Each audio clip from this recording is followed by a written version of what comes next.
A mai témánk? Tolle és a rák.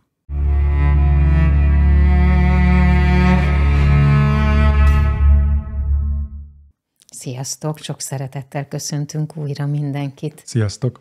Ezt a témát Kuno hozta ötletként, és nekem semmilyen információm nincs erről. Eckhart Tollét én azt gondolom, hogy akik néznek téged, biztos vagyok benne, hogy mindenki ismeri, hallott már róla, hallgatta előadásait, olvasta könyvét, a Most hatalmát.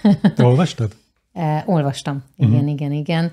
Szerintem még nagyon régen, de kíváncsi lennék, hogyha most veszem elő, igen, akkor így mit mutatna. Igen. Én tudom, hogy ő tart még elvonulásokat, tehát hogy a mai napig aktív tanító vagy mester, igen. De a betegségéről semmilyen információm nem volt. Igen, ugye Eckhart Tolle egy megvilágosodott mester, ugye azon kevés megvilágosodottak egyike, akik spontán, kvázi ilyen spirituális út nélkül világosodtak meg. Ez nagyon ritka, ez a ritkábbik fajta, kétfajta megvilágosodás van. Ugye van az, amikor hosszan dolgozol magadon, és szépen lassan megtalálod, és van ez a spontán ritkább, amikor egyszerűen csak rádöbbensz arról, hogy minden illúzió.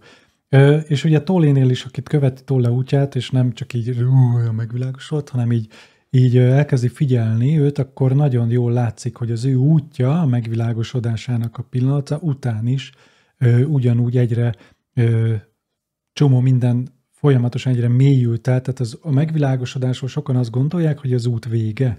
És olvastam az egyik ilyen kommentben egy ilyen hülyeséget, hogy a megvilágosodottaknak is van feladata a Földön, szeretném hangsúlyozni, hogy ez nincs.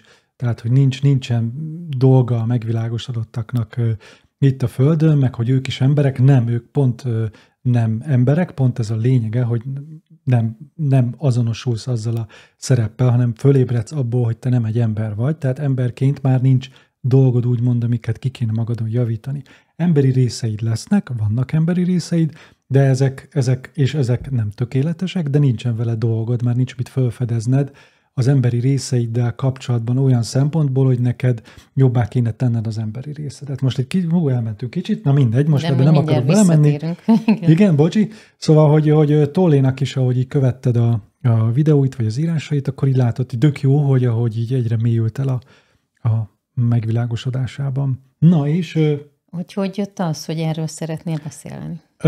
Úgy jött, hogy ugye a legutolsó könyvemben, ugye a Fény és Fátyolban van egy fejezet, amikor a betegségekről beszélek, és ugye akkor felhozom Tollét is példaként, hogy Eckhart Tolle, a megvilágosodott mester is rákos volt. És ezt, amikor írtam a könyvet, akkor ezt így tudtam, és utána később mondták valakik, hogy ők nem találtak semmilyen információt a neten, hogy Tolle rákos lett volna, és amikor most ugye kicsit bonyolult lesz, hogy amikor most felolvastam a könyvemet, ugye, nem tudom, tudjátok, hogy a csatornatagoknak felolvasom a könyvemet, és mindig teszek hozzá a megjegyzéseket, és amikor ennél a fejezetnél jártunk, akkor mondtam, hogy megjegyzést tettem ehhez a könyvnek, ehhez a részéhez, ahol Tolléról beszélek, mint megvilágosodott, aki hogyan lehet beteg egy megvilágosodott, és mondtam, de Tolle valószínűleg nem is volt rákos, mert közben mondták nekem, hogy kijavították, és kommentbe írták akkor a csomóan, hogy de Tolle rákos is volt, és videót is csinált vele, és még azt hiszem Opránál is volt, ahol erről beszélt. Uh-huh. Nem láttam a videót, nem követtem Tolle rákosságát, viszont maga az egész, hogy egy megvilágosodott mester és a rák, ez hogyan lehetséges, és ha van valami, ami a képébe tolja az összes ilyen spirituális, pozitív gondolkozó, meg gyógyító, meg mindenféle bevonzom, meg tudatomenergia és fény és minden csodálatos dolgoknak ez a tény, hogy ezen egy kicsit gondolkodjunk el, hogy egy megvilágosodott mester és rák. Ez mindent megmutat, amit én szeretnék megmutatni, és mindent megmutatja, fityiszt mutat, amiben a legtöbb spirituális ember hisz. Nagyon sokan mesélnek arról, főleg ennél a betegségnél, hogy mindennek lelki eredete van. Igen. És ezt a labdát most feldobtam. Igen, pont a Fény és Fátyolban van egy fejezet erről, egy elég hosszú fejezet, 2 részbe kellett felolvasnom, ahol részletesen kifejtem, hogy nem. Tehát, hogyha ez így lenne, azt hiszem pontot mondom, ugye sokan engem meg szoktak vádolni, hogy nem vagyok, nem tudom, alázatos, meg nem vagyok meg hogy én vagyok a földre született sátán, meg nem tudom, mennyire nincsen krisztusi szeretet, meg nem tudom. Tehát nekem a térdeimnek már rég tropára kellett volna menni, annyira nincs bennem alázat állítólag, de hogy semmi baj a térdeimnek. Tehát, hogy... És a derekad? A derekam? Hát a nem tudsz meghajolni mások előtt? Meghajolni. Hát gyerekkorom óta szar a derekam, tehát mondhatnád, hogy igen, nem tudok meg. Egyébként meg tudok hajolni, nagyon sokszor meg szoktam hajolni tanítványok előtt, leszoktam, volt, nagyon sokszor leborulok egyébként, meg hát. Ja, na mindegy, most nem rólam van szó. Szóval, hogy ez csak egy poén volt, tehát, hogy ez a lelki eredetű, ez úgy tűnik, hogy ugye az embereknek, akik nagyon benne ragadnak a 3 dimenzióban, de most nem akarok erről beszélni, ez a lelki eredetű dolog olyan, mint hogyha lenne egy lelki hiba, egy valamit elrontasz, és akkor az így tükröződik a testben is. Amíg ez a gondolkodás, ez egy nagyon hibás gondolkodás. És sokszor fog működni. Tehát ez a baj ezekkel a spirituális cuccokkal, hogy néha működik, és akkor itt működik, de egyébként csomószor meg nem működik. Tehát nem. Egyébként kövessétek a Germán medicinát, az tök jól rávilágít erre a dologra. Az is arról szól, hogy fedezd föl magadban a betegségen keresztül, hogy mi történik benned. Szóval, hogy nem, nincs ilyen. És a betegség videóban elmondom, hogy az emberiség azt gondolja a betegségről, hogy az rossz. És nem, tehát nem rossz a betegség. Nincs ilyen, hogy ugye ezt szoktam mondani, hogy nem létezik betegség. Vannak testi tünetek, testedben vannak elváltozások, nem létezik betegség. Nincs ilyen. Ez egy agyi program, ez egy kollektív program, hogy a betegség, hogy betegség, és az rossz, és hogy az nem jó, és ezt ki kell javítani. Ezt kifejtem a betegség videóban, meg a régebbi könyveimben. Ez olyan nehéz, meg kusza egyébként, mert hogy ugye az orvostudomány az hihetetlenül fejlődik, hihetetlenül konzerváljuk magunkat, hosszabb életet biztosítunk ezáltal magunknak, és azt akarjuk, hogy az életminőségünk, ha már hosszú életet élünk, akkor minél jobb legyen. És közben próbálunk rájönni, hogy miért jelennek meg ezek a tünetek, miért kapunk el egy betegséget, miért van az, hogy betegek akarunk lenni, hogy meg tudjunk állni. Én például magamnál volt ilyen egyébként, hogy annyira túlhajszoltam magam, hogy az jutott eszembe, hogy bárcsak beteg lennék, és akkor kénytelen vagyok megállni. Igen, ezt ismerem. Ha ez igaz lenne, hogy a lelki oka van a testi tüneteknek, akkor a nagyon gonosz embereknek, a nagyon rossz embereknek már rég korán meg kéne halniuk betegségekben, és tényleg, aki nagyon sok hülyeséget csinál, meg gonoszságot, meg rosszat akar, meg rosszat beszél, meg csúnyán beszél, azoknak rég egy csomó bajának kéne lenni. Nem kéne a torka fájjon állandóan, meg minden bajának kéne lenni, hogyha ez így lenne. De miért nem halt még meg, nem akarok neveket mondani. Tehát hány ilyen történelemben, hány ilyen diktátor van, akik tényleg kivégeztetnek embereket, és akkor ugyanúgy színfarktus kapott, azt hiszem Sztálin színfarktusban halt meg, nem tudom, 60-70 évesen, akkor te meghalsz színfarktusban 60-70 évesen, akkor te annyi kinyírtál 1 millió vagy 10 millió ember, tehát hogy hogy, tehát hogy nem akarok ebbe belemenni, mert ez egy őrület, és ugye ez egy ilyen nagyon, ez a buta spiri, tehát ezt tudom mondani, ez a buta spiritualizmusnak ez a szűklátókörűsége. Na, de megint a témától. Térjünk vissza. Igen. Ez azért, mert hogy ez azért csodálatos dolog az, hogy Eckhart Tolle rákos volt. Én nagyon hálás vagyok neki, hogy ő rákos volt, és biztos igen, csak gyorsan lemehozom vele. Persze. Abszolút ez egy zseniális tanítás, mert amikor és elmondja a videójában, ezt írták a többiek, hogy arra, hogy neki nagyon jó volt a rák időszaka, mert nagyon mélyen el tudott merülni a megvilágosodásában.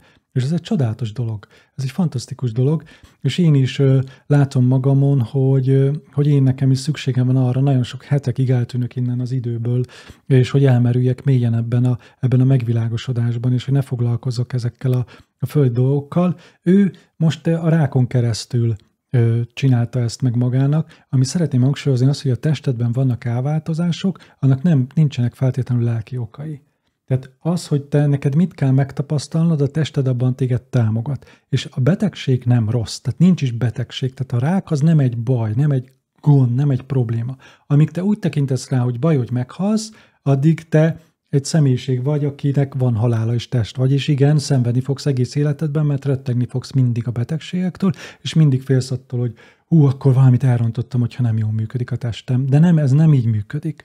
A test egy csodálatos eszköz arra, hogy segíti a te földi tapasztalásodat. Tehát, sőt, nem csak segíti, ebben tudsz megnyilvánulni. Egy csodálatos érzékszerv a test. És mindegy, kifejtem ezt a könyvemben, tényleg 2 fejezeten, vagy sok fejezetben beszélek erről, a régebbi könyveimben is nagyon sokszor, tehát hogy ezt kifejtem nagyon sok dologból, de amit a lényeg, hogy Tolle rákos volt, hogy ebből látszódik, és ez az, amit értsetek meg, amit szerettem volna kidomborítani, ebből lehet, hogy kivágom majd az előtte részeket, hogy te, ezek szerint, ha pozitív gondolkodással meg tudod teremteni azt, hogy szuper, mint akármilyen pozitív gondolkodók, meg tudatos teremtés, meg bevonzás, akkor dolgozol magadon, és akkor is el fog érni a rák. Tehát, hogy Eckhart Tolle, akkor vagy nem világosodott meg, de ha Eckhart Tolle nem megvilágosodott, akkor figyelj, akkor senki. Tehát akkor te fölöslegesen csinálsz bármit is. Hogyha Eckhart Tolle nem megvilágosodott, akkor tök fölöslegesen akarsz bevonzani bármit is, meg dolgozni magadon, mert értitek, amit ezzel akarok mondani, ez egy érthető, hogy mit akar jelenteni. Vagy ez az összes tudatos, bevonzásos, törvényes, nem tudom milyen spiri gondolkodós ez nem működik. És ez az, amit szerettem volna. Mert hogy ha te azt gondolod, hogy csodálatos gyógyulások vannak, meg stb. Igen, vannak csodálatos gyógyulások. Eka is csodálatosan meggyógyult, de eleve miért lett beteg? Azért, mert nem számít a betegség. Nem számít, hogy nincs pénzed, nem számít, hogy kivel találkozol, nem számít, hogy balesetére. Mert ezek a dolgok nem azt jelentik, amit gondolsz róla, hogy jelentik. Ez nem azt jelenti, hogy elrontottál valamit, hanem tapasztalsz. És Eckhart Tolle is mit csinált, amiközben rákos volt? Tapasztalt. És ez a titok, ez a lényege, amit Tolle megmutat, hogy tapasztalsz ebben a csodában. És teljesen mindegy, hogy mi történik a testedben, és ez az, amit nem tudnak, ez a megengedés, ez a jelenlét. Ez a jelenlét, amit Tolle tanít, hogy elfogadom a jelent, hogy nem számít, hogy mi van velem, mert ezt én teremtettem magamnak, ez az én jelenem, csak megengedem. Tehát ez gyökkenesen eltér attól, hogy te az gondolataiddal ki akarod védeni a negatív gondolatokat, és át akarod programozni, hogy akkor testre egy szuper dolog. Tehát értsétek, ez a 2 dolog, amit most megint Joe Dispenzát fogom mondani, mert ő a legnagyobb csúcsa ennek hogy is mondjam, ő egy tünet. Tehát ő a tünete annak a hatalmas, kollektív, spirituális gondolkodásnak, hogy én a gondolataimmal át tudom alakítani, és meg tudom magam védeni, és fénytestemet átalakítom, meg fénygondolatokat küldök ki, meg pozitívan bevonzom, meg mindenfélét mókolsz a gondolataiddal, meg meditálsz, meg jobbá teszed magad. Minek, amikor úgyis rákos leszel? Ezzel ezt akarom csak sugallni. Szóval ez így érthető volt, amit el akartam mondani, Nóri? Volt, igen. Jó. Közben nekem az jutott eszembe, több minden jutott eszembe, hogy ugye vannak különböző stációk, mondjuk egy pasióban, vagy egy krisztusi út alatt, onnan lehet, hogy többen ismerik, és hogy van benne egy olyan mondat, hogy Isten nem ad olyan terhet, amit nem bírsz el. És amikor valaki beteg lesz, ugye azt így magán kívül helyezi, és azt gondolja, hogy Isten ezt adta nekem valamiért.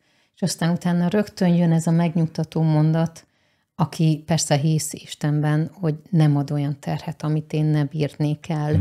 Illetve azért próbálnak talán megoldást keresni. Bocs, de akkor tehát gondolj bele, mennyi ember szenved. Hogy ezt mind Isten adja nekik, azt a sok, tehát most nézzünk meg egy nem tudom, egy ukrán menekültet, vagy nézzünk meg egy gázai övezetben élő valakit, akinek éppen most bombázzák le a házát, fölrobbant a 2 gyereke. Tehát, hogy szerintem ez csak az, és azt akartam kihozni belőle, hogy ez egy illúzió, buborék, persze, amitől elviselhetőbbé teszi azt a súlyt, ami a valóság. Így van. És hogy a betegségeknél talán ezért próbálunk lelki okokat keresni, hogy valahogy könnyebben el tudjuk viselni azt, ami történik.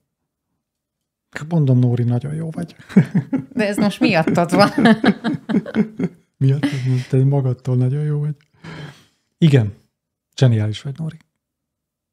Hát ez amiatt van, mert itt ülök melletted. Egyébként nem jutna eszembe ez az egész. Nem. Nóri maga miatt ilyen. Nem csináltam semmit. Jó. Én még kívülre helyezem magamból. Igen, és ti is magatok miatt vagytok ilyenek. Nem attól, mert videókat hallgattok, vagy Joe Dispenzára jártok. Bocs.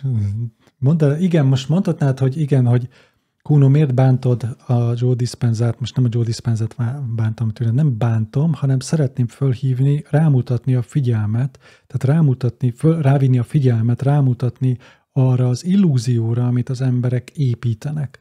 Ha te ezt bántásnak fogod föl, és piszkálásnak, és nem elfogadásnak, akkor te ezt így fogod föl. Nem elfogadás, hanem rámutatok, hogy ez itt egy hazugság.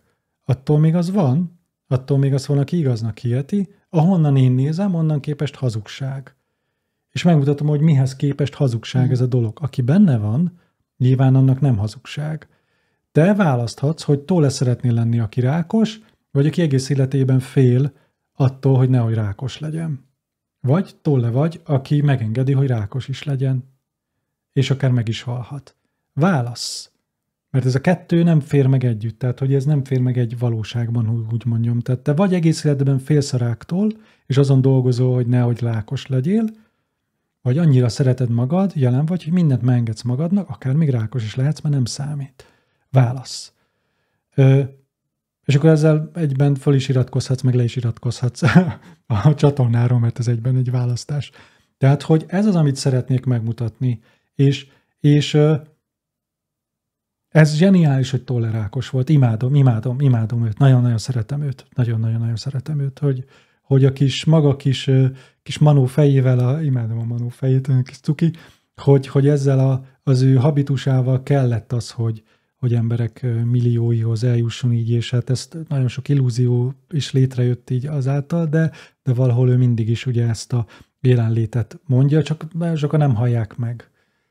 Úgyhogy én nem ezt a cuki oldalt választom. Igen. Hú. Szóval, hogy ennyit szerettem volna csak elmondani ezzel, hogy Tolle rákos volt. Ez egy csodálatos dolog. Tehát, hogy ezt mindig ez lebegjen a szemed előtt, amikor pozitívan akarsz gondolkozni, meg napi meditációt végzel, meg jól akarsz élni, meg jól akarsz lenni, hogy nem. Nem, mert a jelenlét és a megszabadulás és az önszeretet az nem függ azzal össze, hogy te mit történik veled. Ez jelenti, hogy független vagy a környezetettől, független vagy a testettől. Ez a titok. És ezt mutatta meg Tolle, hála Istennek így a maga életével egyébként. Van kérdésed, Nóri? Nincsen. Köszönöm. Sziasztok. Sziasztok.